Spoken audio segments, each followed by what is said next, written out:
Quick, time for another video. Today we're going to rig another jig, and this is something that was released in 2016. Okay, I know the dates because I'm glued into this one particular website, and when I saw it I was like, hey, that's a strange looking jig. Anyway, so I had a few of these, and this is like the absolute last that I have, and I guess down the line I'm gonna have to order some or really look for a way to get more of these. But they're really good. Okay, they move like a squid. So the action is basically a slide forward and a slide back, and that's all it does. Okay, um, it's very effective because when you have fish that are holding, let's say in one particular depth or even on the bottom, and this is one of those jigs that stay in the strike zone, and the action is very simple, and it only works when you're dropping. Okay, so it's a very specific actioned jig, and it's also very effective. And this is the last one that I have, absolute last one. Okay, this is the Abu Garcia Skid Jig.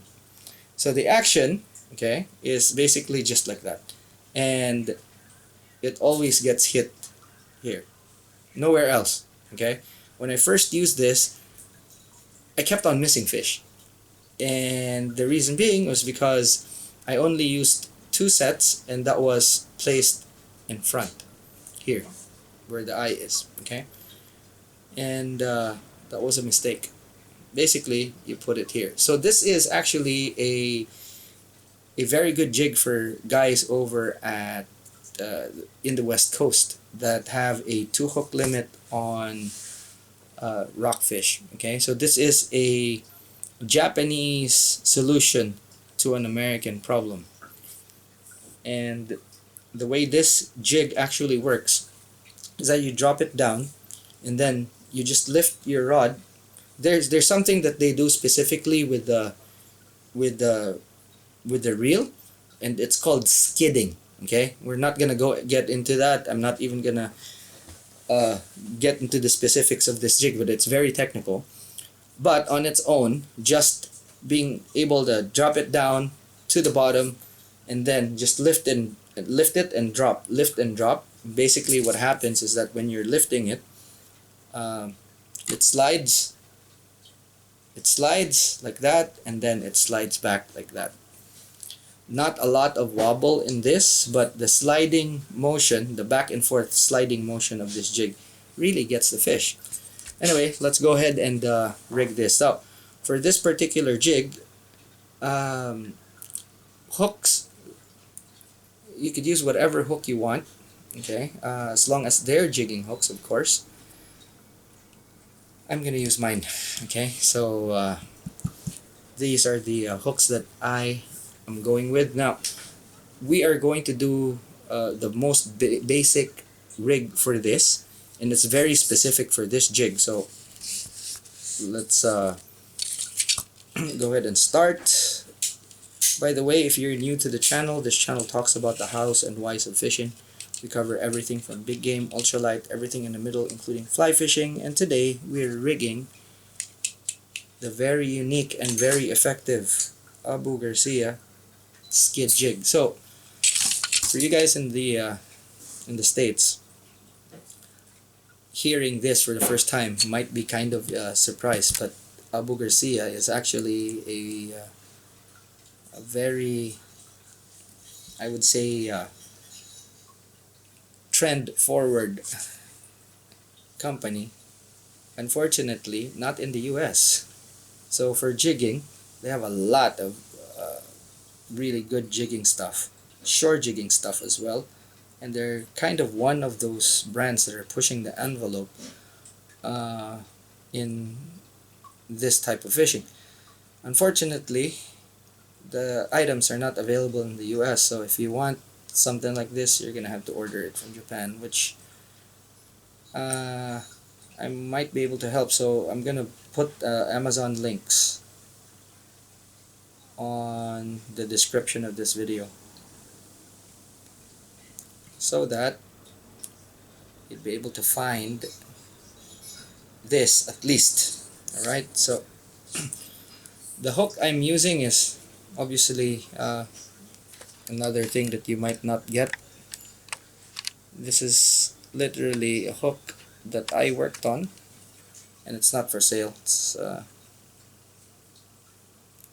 but you could use for this particular one, you could use whatever hook you want. The cord that we're using is 200 pound, and it has a PE core. No particular brand on this as well. So I'm using kind of like, think of me as just using a generic cord and a generic hook. Now, the line that I'm using to wrap is obviously fishing line. This is from one of my ultralight reels. So right now we are just lashing,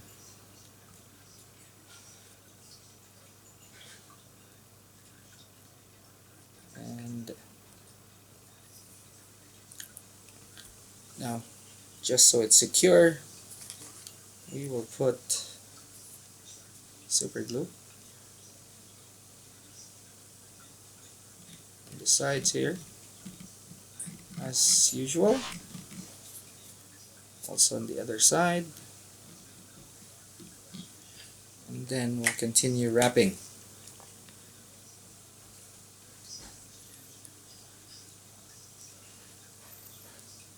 Pretty straightforward. The measurement is the length of the jig.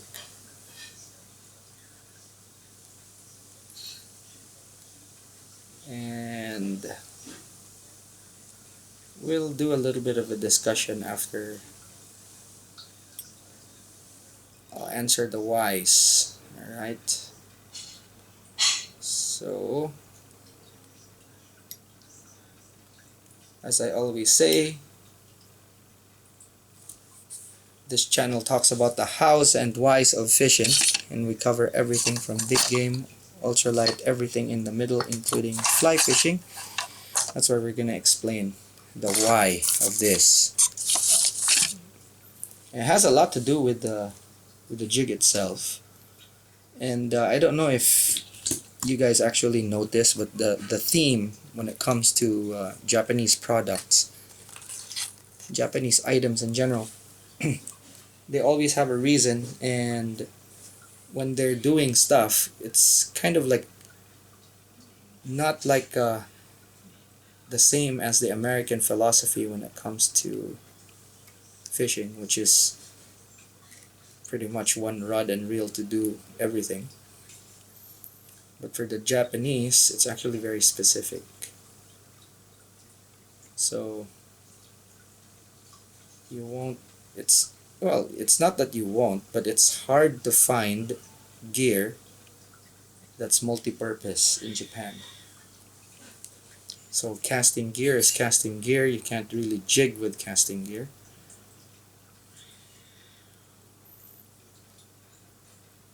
And you can't really cast with jigging gear. Okay. Now,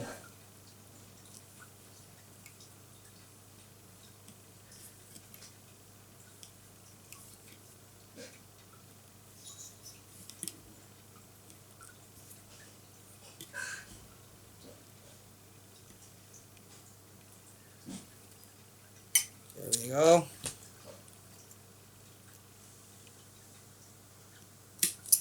Hopefully the fan isn't too loud and we'd still be able to kind of take care of it in post. Okay, you've seen me do this a lot of times, and just so, because we are a bit of in a hurry. Zap that. Okay. Then, oh, a detail that you need to know. This is this particular hook is 5/0, standard 5/0. So owner sizing 5/0. Okay. So we're just doing a thread base so that our cord won't slip.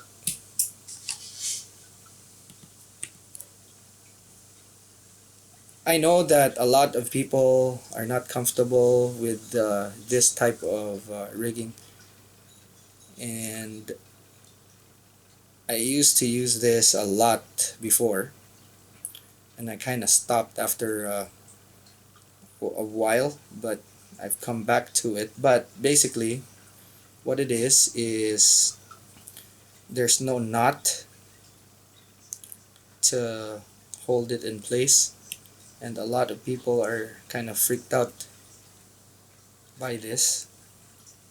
But if you do it correctly, it's actually quite strong, and the key is how you bind it and how you put the super glue. And if you don't follow what I'm doing, like down to the T, don't come and tell me that yours didn't work, because mine doesn't slip.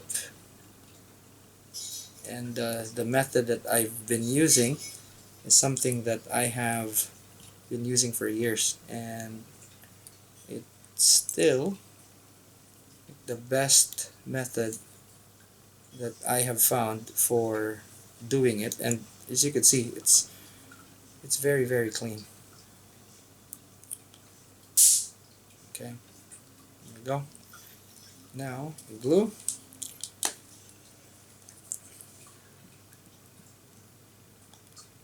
So there are videos of me actually explaining how I do it, and I'm not gonna explain it here, but you can go ahead and look for those videos.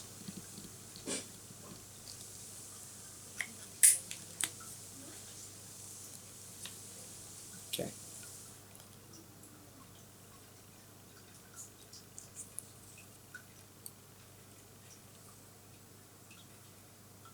Allow that to soak.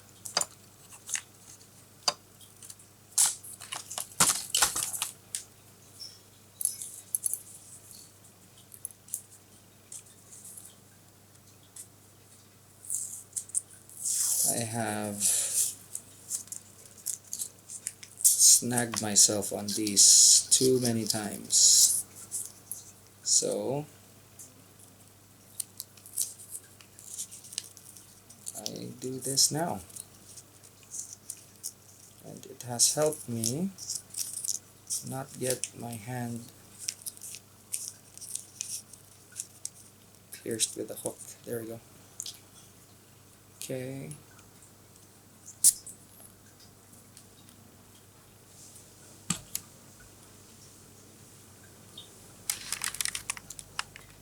I need a bit of I needed a bit of clearance from the table so I could wrap.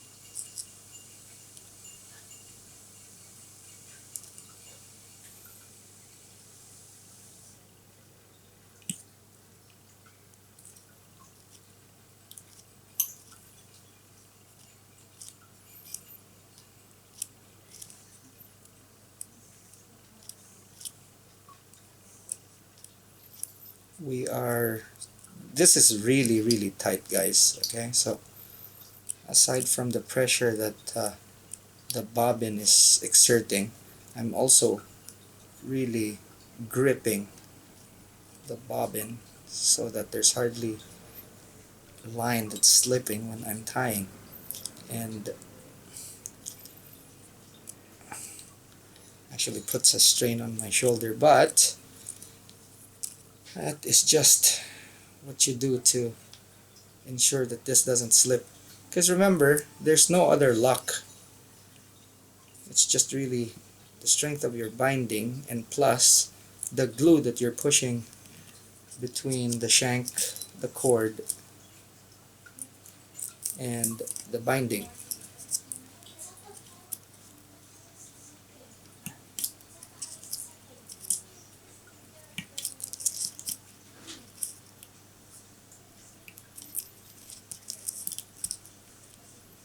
There we go.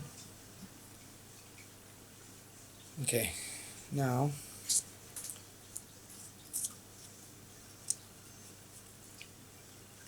there we go. Not my best job, but that'll do. Okay, so now what we need to do is just spread the glue, give it a nice coat. This basically gives you tooth protection so that the wraps don't unravel from the teeth or the banging of the assist hook on the jig or debris or structure. I don't really use this normally. I just kind of leave it to dry in a place where there's no air movement. But since we don't have that kind of luxury for the videos, I just learned to live with zapping it. It doesn't really give you the cleanest result, but it does the trick.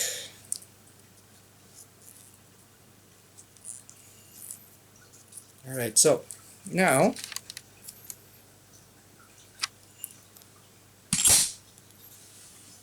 what we need to do is put the solid ring and then go ahead and rig the jig.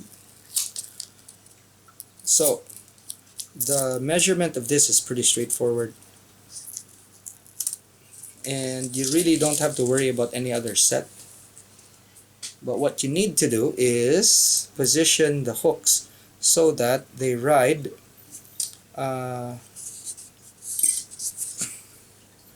you can see here this point right here, and if you look closely, I don't know if you can see it, but there's a lot of damage because I've used this jig before and had a lot of bites. So it's concentrated on that particular area, and oddly enough, there's no other area that the fish bites. And it's basically how I learned that, okay, it should be in that position.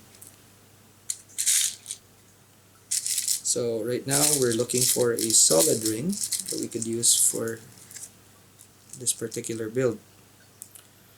Now, I have to admit, this is a bit sloppy.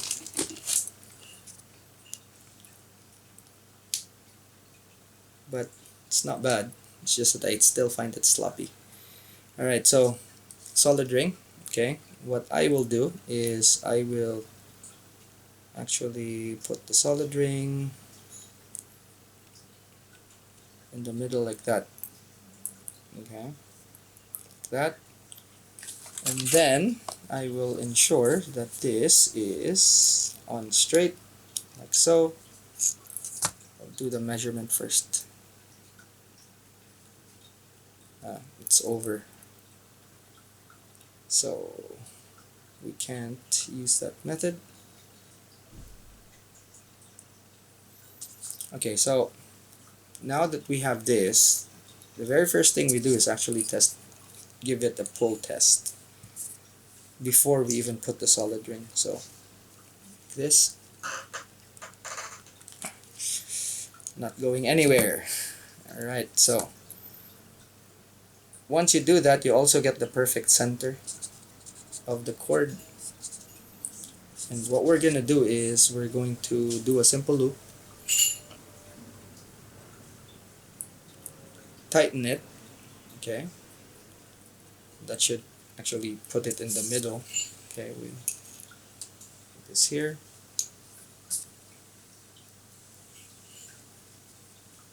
okay, pull.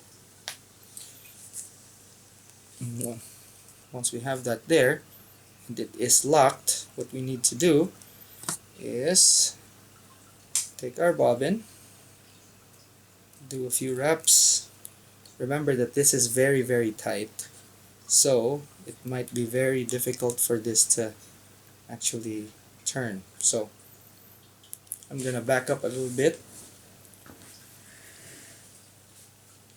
This operation always sketches me out, so I'm gonna have to face this way because I'm gonna twist it, and the monitors are in this side. I don't want to break my monitors just in case this thing slips. Okay, so there we go. And I like this method. It's clean, and it also stiffens this area. And when this bit is stiff, this area right here just after the wraps, it helps keep the hooks in the proper orientation to hook the fish. Still, we want to make it as clean as possible.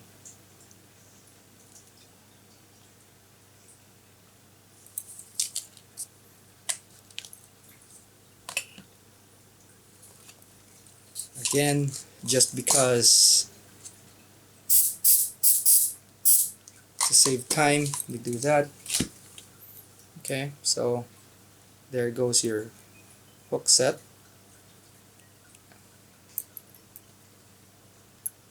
Fix it so that it orients itself in the right direction.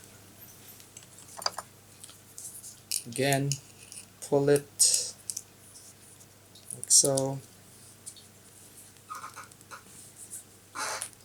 There we go. That is it. Now, if we measure this, you'll see that it actually just sits there. And that's all it is. Like so. Okay. All we need now is just a split ring. Very easy install. Now, it is worth noting that you need a split ring, a strong split ring.